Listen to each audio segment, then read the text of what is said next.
Le Français Sébastien Loeb, M-Sport Ford, qui aura 48 ans le 26 février, est devenu le pilote le plus âgé à gagner en championnat du monde WRC, après sa victoire au rallye Monte-Carlo devant Sébastien Ogier, Toyota, dimanche.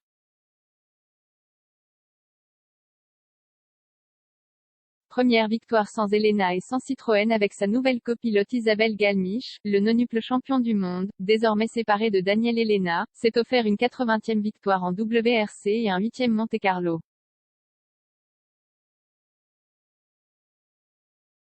Il égale le record de succès en principauté détenu par son compatriote Ogier, malheureux deuxième après une crevaison dans l'avant-dernière spéciale alors qu'il jouissait d'une confortable avance de 24,6 secondes dimanche matin.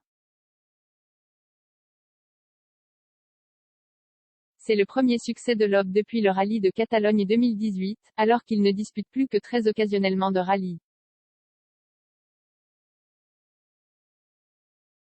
Vainqueur au volant d'une Ford Puma, c'est également la première fois qu'il l'emporte sur une autre voiture qu'une Citroën, constructeur avec lequel il a aligné 9 titres mondiaux consécutifs de 2004 à 2012. Le record du Suédois Björn Waldegard, victorieux en 1990 du rallye Safari au Kenya à 46 ans et 5 mois, est donc effacé par l'Alsacien de 47 ans, 10 mois et 28 jours ce dimanche.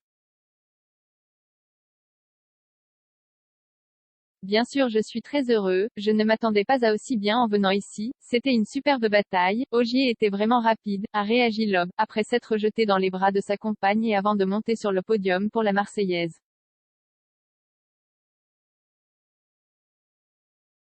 Il revenait à peine du Dakar pilote à la longévité record. 20 ans séparent désormais sa première victoire en catégorie reine en 2002, Allemagne, et sa dernière, la 80e pour son 181e départ.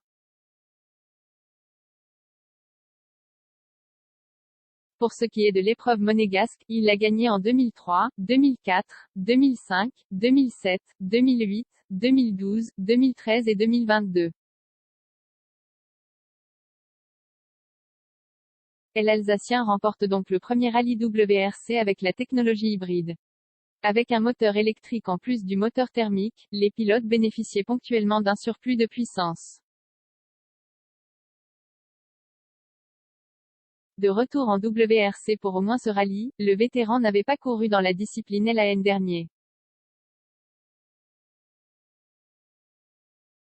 Pour son premier rallye avec l'équipe M-Sport, il a bénéficié d'une nouvelle Puma très bien née pour tirer le meilleur de cette nouvelle technologie, malgré moins de jours d'essai que les autres pilotes et après avoir fini deuxième du Dakar en Arabie Saoudite, 1er-14 janvier.